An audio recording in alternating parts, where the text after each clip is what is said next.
पूर्ण धर्म के साथ राजधर्म निभा रहे सीएम, पैतृक आवास से सरकारी काम कर रहे सीएम, पिता के निधन से कठिन समय से गुजर रहे सीएम। शिबू सोरेन को भारत रत्न देने की मांग, मरणोपरांत भारत रत्न देने की मांग कांग्रेस और झामुमो ने उठाई मांग। शहीद निर्मल महतो का 38वां शहादत दिवस, 38वें शहादत दिवस पर जमशेदपुर में कार्यक्रम का आयोजन, पूर्व सीएम चंपाई सोरेन ने किया माल्यार्पण। झरिया के पूर्व विधायक संजू सिंह को सुप्रीम कोर्ट से मिली जमानत, 8 साल बाद जेल से होंगे रिहा, चचेरे भाई नीरज सिंह की हत्या का आरोप। और रक्षाबंधन को लेकर लोगों में उत्साह, रक्षाबंधन को लेकर बाजारों में दिखा रौनक, मिठाई की दुकानों पर लगी भीड़।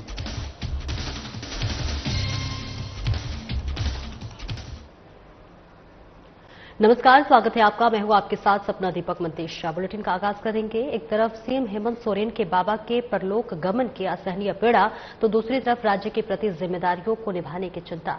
मुख्यमंत्री हेमंत सोरेन आज अपनी जिंदगी के सबसे कठिन समय से गुजर रहे हैं। शिबू सोरेन के निधन का आज 5वां दिन है। पिता का साया हटने पर व्यक्ति के दिमाग में कई तरह के विचार घूमने लगते हैं।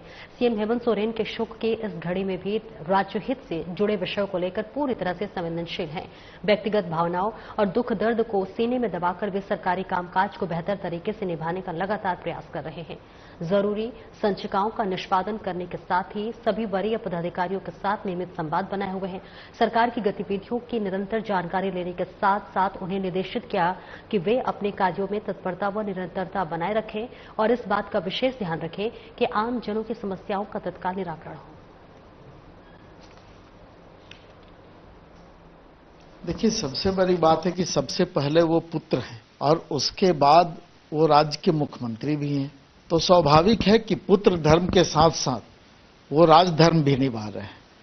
आप लोग ने देखा होगा कि वो लगातार अधिकारियों के संपर्क में रहते हैं, अधिकारी उनके पास जाते हैं, जो भी कामकाज होता है उसको माननीय मुख्यमंत्री निपटाने का काम करते हैं और जो भी रिचुअल्स है उसको भी बखूबी वो निभाने का काम कर रहे हैं।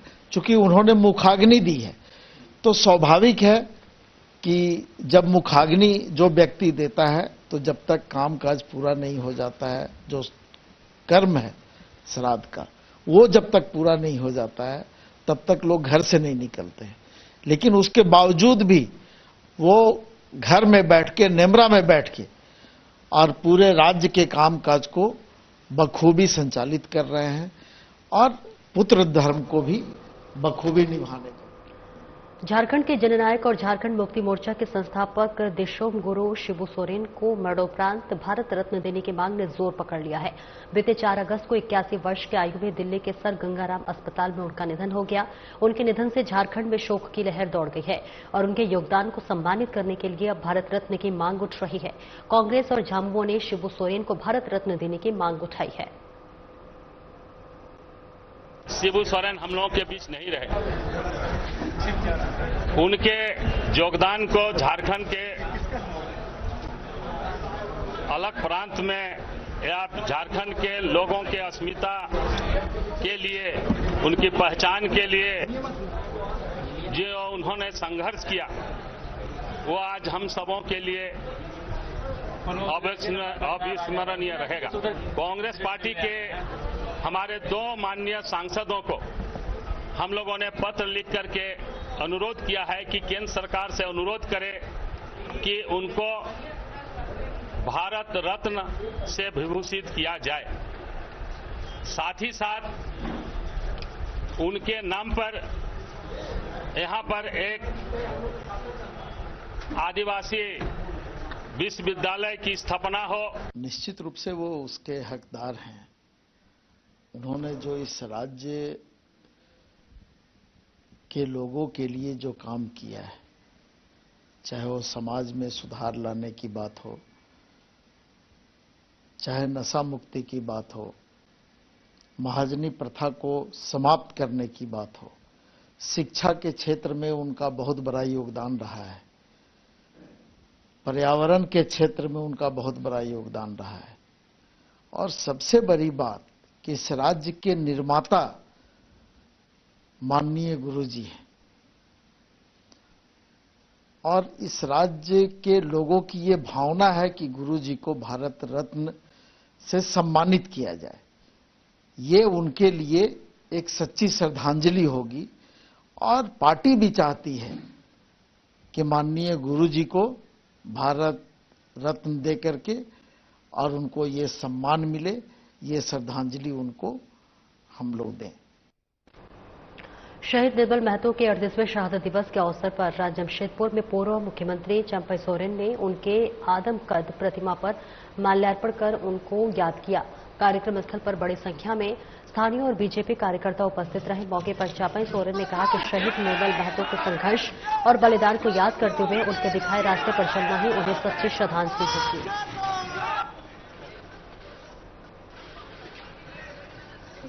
तो तस्वीरें आपको दिखा रहे हैं जहां पर पूर्व मुख्यमंत्री चंपई सोरेन पहुंचे हुए हैं और इस श्रद्धांजलि देते हुए नजर आ रहे हैं। तस्वीरें आपको दिखा रहे हैं जहां पर आपको बता दें कि 38वें शहादत दिवस पर पूर्व मुख्यमंत्री चंपई सोरेन पहुंचे हुए हैं।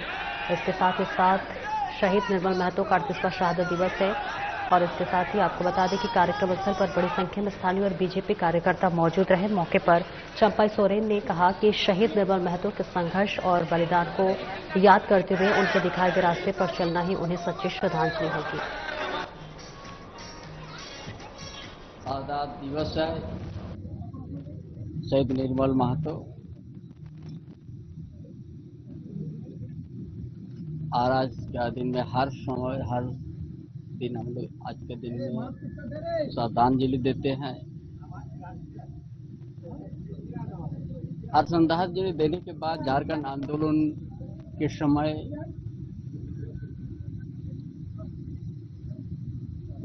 गांव से लेके जंगल से गांव शहर तक हम लोग संगठन का आगे बढ़ाने के लिए उस चीज को याद करते हैं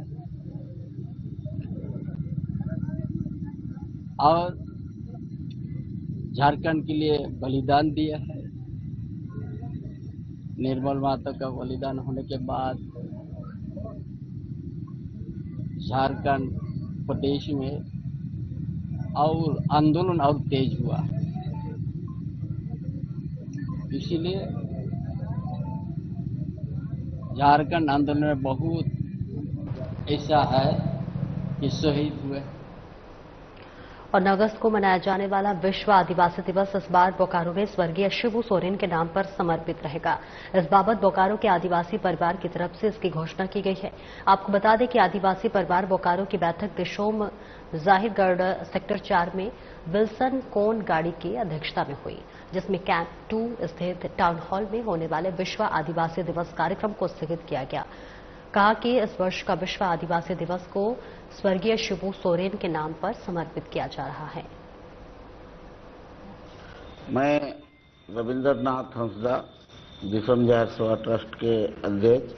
हम लोग यहाँ एक बोकारो संयुक्त परिवार आदिवासी परिवार विश्व आदिवासी दिवस मनाने के लिए संगठित हुए थे, लेकिन बीच में हमारे भारत पूरे विश्व के आदिवासी सर्वज्ञ नेता का निधन से हम लोग सभी कोई बहुत ही ये हो गए, बहुत ही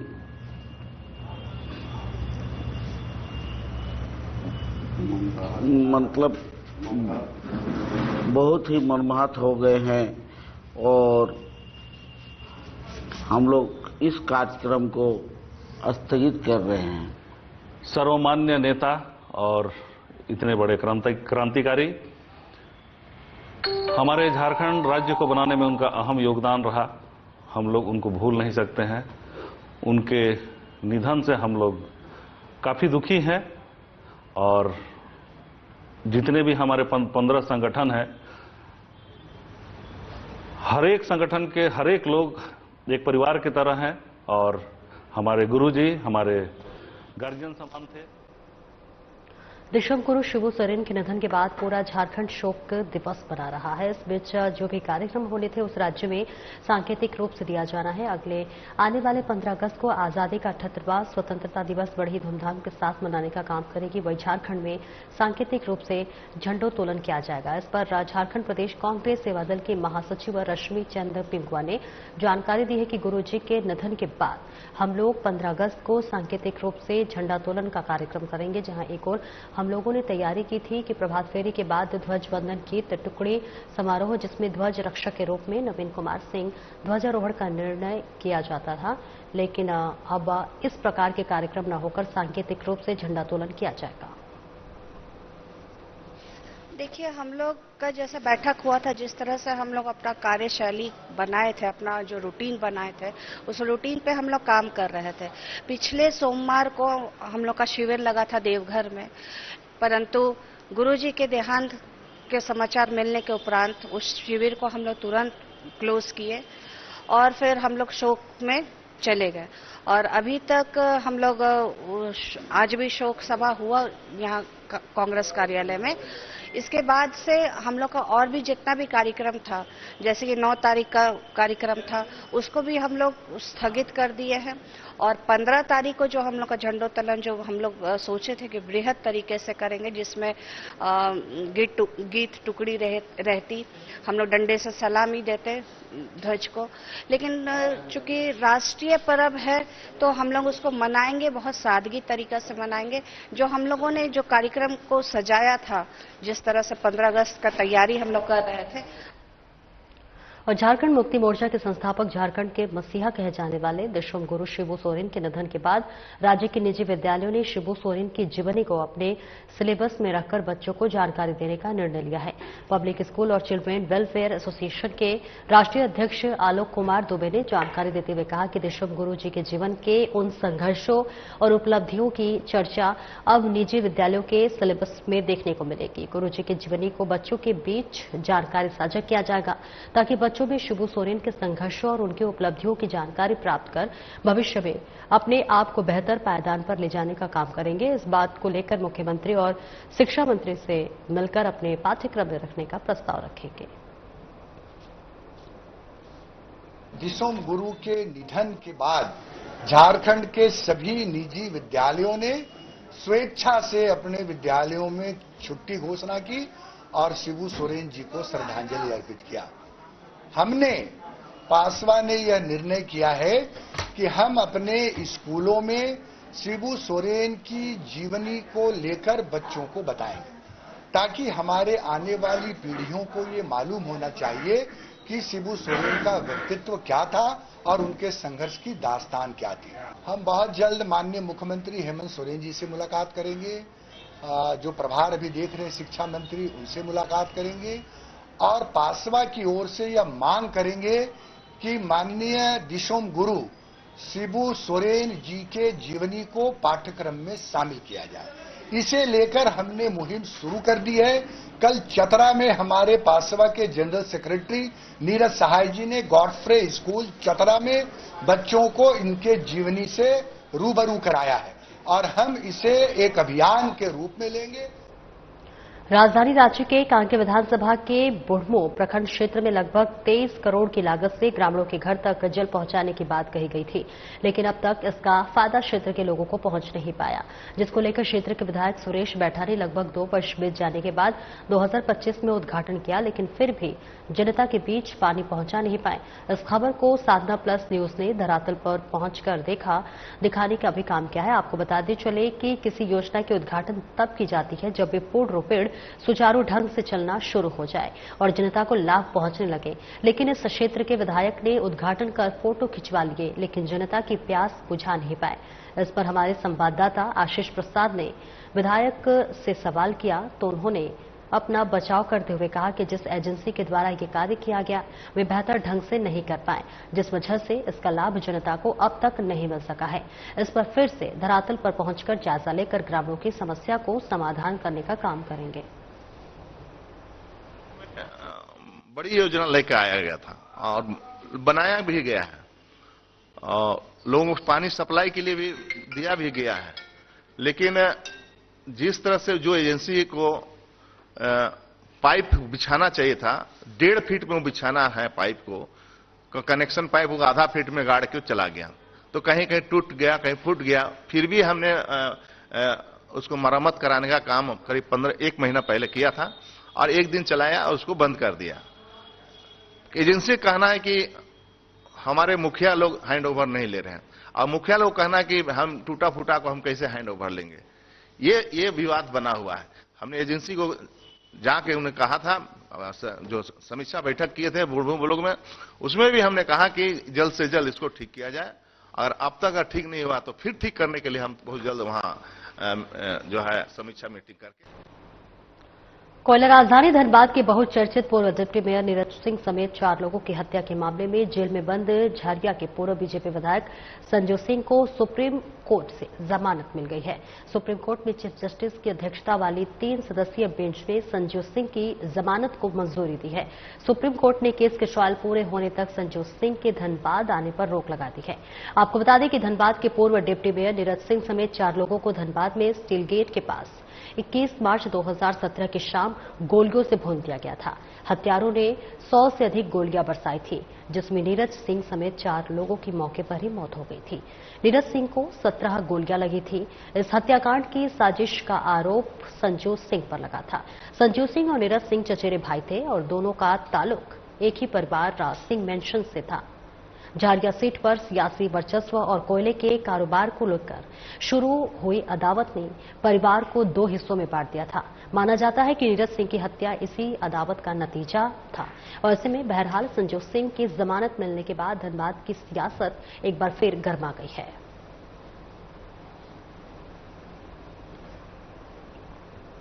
और बिहार का इकलौता एकलव्य राज्य स्तरीय आवासीय कुश्ती प्रशिक्षण केंद्र के स्थानांतरित करने का स्थानीय लोग विरोध कर रहे हैं। लोगों का कहना है कि ये केंद्र पिछले 35 सालों से दुर्गावती के बिछिया में चल रहा है। इस केंद्र से प्रशिक्षण प्राप्त कर कई खिलाड़ी राष्ट्रीय और अंतर्राष्ट्रीय स्तर पर मेडल जीत चुके हैं, कई तो सरकारी नौकरी में भी हैं।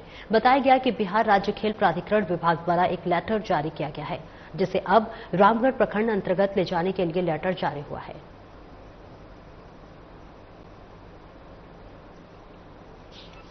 संस्था 35 सालों से चल रही है। मूलभूत सुविधाओं की बात हो रही है। हॉल है, कोच की रहने की व्यवस्था है, 25 बच्चों के लिए हॉस्टल बना हुआ है, शौचालय बना हुआ है, जो आपने शौचालय की बात की, शौचालय बना हुआ है, मेस बना हुआ है। अच्छा, अगर मैं कहता हूं कि आप अगर पद पे हैं, आप करें, आरोप नहीं, देखिए ये आरोप नहीं है, आपने बेकायदा लिखित में दिया है।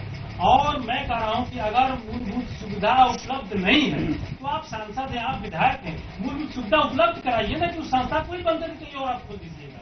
ये कौन सा न्याय है और ये कौन सा जनप्रतिनिधि की एक जो है कि सोच है कि यहाँ मूलभूत सुविधा नहीं है, एक छोटी सी सुविधा उपलब्ध नहीं है। कम से कम जो संस्था बनी है वहाँ करोड़ों रुपए सरकार के लगे हुए हैं, करोड़ों रुपए सरकार के लगे हैं।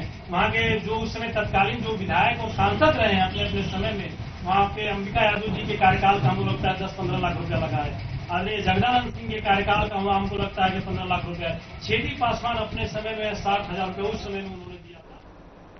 हजारीबाग सदर अंचल में कुछ देर के लिए मचा अफरा तफरी का माहौल कायम हो गया है। बताया गया है कि मुफस्सिल थाना क्षेत्र अंतर्गत जगदीशपुर की एक महिला अपनी जमीन की मापी कराने को लेकर कई दिनों से अंचल कार्यालय का चक्कर लगा रही थी, जिसको लेकर सदर अंचल में कार्यरत एक क्लर्क से उसकी बहस हो गई, जिसको लेकर बाद में अफरा तफरी का माहौल कायम हो गया। महिला का कहना है कि अंचल कार्यालय के कर्मी अभद्रता से पेश आते हैं। तकरीबन हम 6 महीने से हम इस ऑफिस पर भाग दौड़ कर रहे हैं। कभी सीओ सर नहीं मिलते तो कभी स्टाफ लोग काम में डिले कर देते।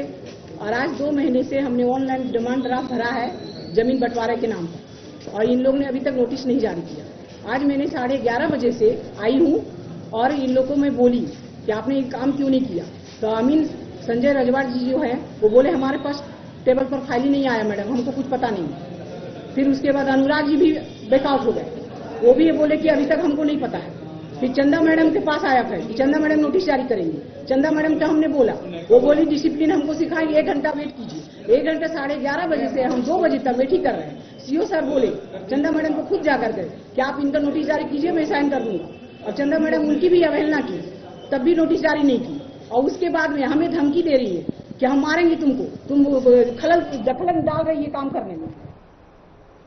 सारण जिले के दाऊदपुर थाना अंतर्गत बंगरा विशन टोला से एक बड़ी खबर सामने आ रही है, जहां रास्ते के विवाद में एक युवक की चाकू गोद कर हत्या कर दी गई। जहां चाकूबाजी में एक ही परिवार के 6 लोग गंभीर रूप से घायल हो गए, जिन्हें इलाज के लिए पटना रेफर किया गया है। मृतक की पहचान स्वर्गीय माधो सिंह के पुत्र विजय सिंह के रूप में किया गया है, जो कि दरभंगा जिले में शिक्षा परियोजना में कार्यरत थे। इस मामले में जख्मी के बयान पर कुल 10 लोगों को अभियुक्त बनाया गया है। वहीं पुलिस ने प्राथमिकी दर्ज कर मामले की छानबीन में जुटी हुई है।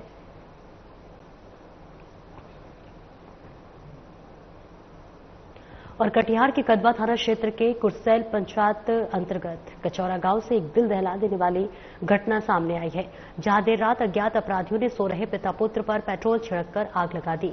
इस दर्दनाक घटना में 12 वर्षीय पुत्र सुनील कुमार मंडल की इलाज के दौरान मौत हो गई, जबकि 45 वर्षीय पिता राम कल्याण मंडल गंभीर रूप से झुलस गए हैं और अस्पताल में जीवन मौत से जूझ रहे हैं। घटना के बाद गांव में आक्रोश का माहौल है, तो वहीं पुलिस मामले की छानबीन में जुट गई है।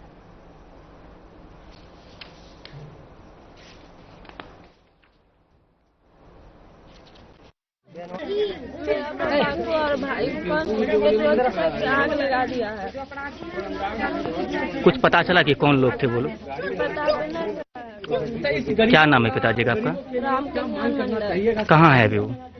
अभी वो वहाँ पे है, इलाज चल रहा है। घटना घटी की देखें तो हल्ला हुआ जी, हल्ला हुआ तो उठे, पूरा आग फैला हुआ था पूरा आंगन में। वहाँ जैसे हम बिछावन से निकले, उनसे बात करने का दरवाजा पर आए तो पूरा आग लेके सच्चाई क्या है, छोटा लड़का पूरा दरवाजा पे रो रहा था, रोट रहा था, ऊपर से उसको बुझाने का कोशिश कर रहा था, पूरी हुई पूरा जल गया था। हाँ। कैसे हो गया? उसके बाद उसको यहाँ से लेकर हॉस्पिटल निकले। उसके बाद हम फोटो निकाले, गाड़ी में चढ़ाए, चढ़ाने के बाद निकल रहे हैं तो इधर से बुलाया कि उनको 2 मिनट हम भी जाएंगे, पता नहीं, फिर हम बाइक से निकले, उसको लेकर निकलो लड़का दिया है। उसका पिता भागलपुर अस्पताल में एडमिट है। जैसे ही खबर मिला हम लोग अपना प्रबंधन देखते और सहयोगी के साथ हम लोग घटनास्थल पर आए और सुन के काफी दर्द हुआ। और तो ये घटना छोटा घटना नहीं है, ये दिल दहलाने वाली घटना है। इस तरह की घटना हमारे क्षेत्र में नहीं हुआ करता था। घटना के प्रति काफी संवेदना व्यक्त करते हैं और उनके जो परिजन है, उनके परिजन के इस दुख की घड़ी में, इस मुसीबत की घड़ी में हम सब लोग उनके साथ। सारण पुलिस और अपराधियों के बीच एकमा थाना क्षेत्र के तिलकार में मुठभेड़ हुई है। इस संबंध में वरीय पुलिस अधीक्षक डॉक्टर आशीष कुमार ने बताया है कि पुलिस को गुप्त सूचना मिली थी कि एकमा थाना क्षेत्र के तिलकर में अपराधी छिपे हुए हैं। सूचना पर एसडीपीओ और थानाध्यक्ष के द्वारा कार्रवाई की गई है। इस बीच अपराधियों ने फायरिंग कर दी। वहीं जवाबी कार्रवाई में पुलिस की गोली से 2 अपराधी घायल हो गए हैं। मौके से पुलिस ने 3 अन्य को गिरफ्तार किया है। सूचना मिली थी कि एकमा थाना क्षेत्र के कुछ अपराधी तिलकार गांव में जो इकट्ठा हुए हैं और कोई बड़ी अपराध की घटना कारित करने की बात की जा रही है। इस सूचना का सत्यापन करने के लिए तिलकार में जो मुर्गी फार्म है वहां पर जो है पुलिस की टीम पहुंची। पुलिस की टीम को देखते ही इन लोगों ने वहां पर फायरिंग कर दी। बीच में आत्मरक्षार्थ पुलिस ने भी फायरिंग करी, जिसमें 2 व्यक्ति मुन्ना मियां और रंजीत सिंह, इन दोनों को गोली लगी है और 3 अन्य अपराधी वहां से गिरफ्तार किए गए। इसके साथ ही उनके पास से हथियार और गोली भी बरामद की गई। इन पर जो है करीब 1.5 दर्जन केस लंबित है। मुन्ना मियां पर, रंजीत सिंह पर 3 केस पहले के पाए गए हैं। बाकी अन्य का अपराधी इतिहास जो है वो हम लोग खंगाल रहे हैं, जिसमें जल्दी ही इसमें स्पीडी ट्रायल चला के सजा दिलाई जाएगी। चलाई गई है अपराधियों के द्वारा, लगभग अपराधियों के द्वारा 2-3 फायर करने की बात आई है। अभी पूरी चीजें जो है साफ हो जाएगी। हम लोग जो जांच कर रहे हैं रिपोर्ट उसके साथ बनाई जाएगी, क्योंकि वहां पर घटनास्थल पर खोखा भी मिला है। इनके पास से 2। और अब जिस तस्वीर को हम आपको दिखाने जा रहे हैं वो तस्वीर है पटना गया रेलखंड के तारेगना स्टेशन का, जहां पटना से गया जाने वाली ट्रेन में रेल यात्री पायदान पर लटक कर यात्रा कर रहे हैं, जिन्हें अपनी मौत की भी परवाह नहीं है। आपको बता दें किस तरह का भीड़ कमोबेश प्रत्येक दिन रहती है, लेकिन पिछले 1-2 दिनों में रक्षाबंधन पर्व को लेकर ट्रेनों में भीड़ और बढ़ गई है।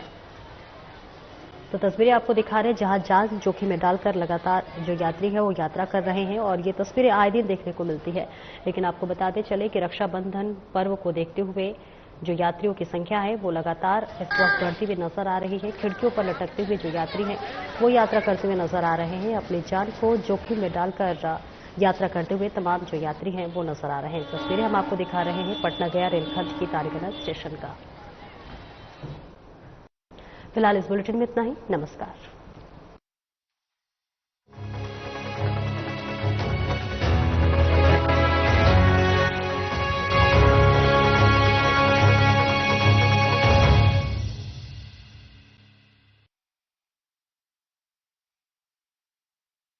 आए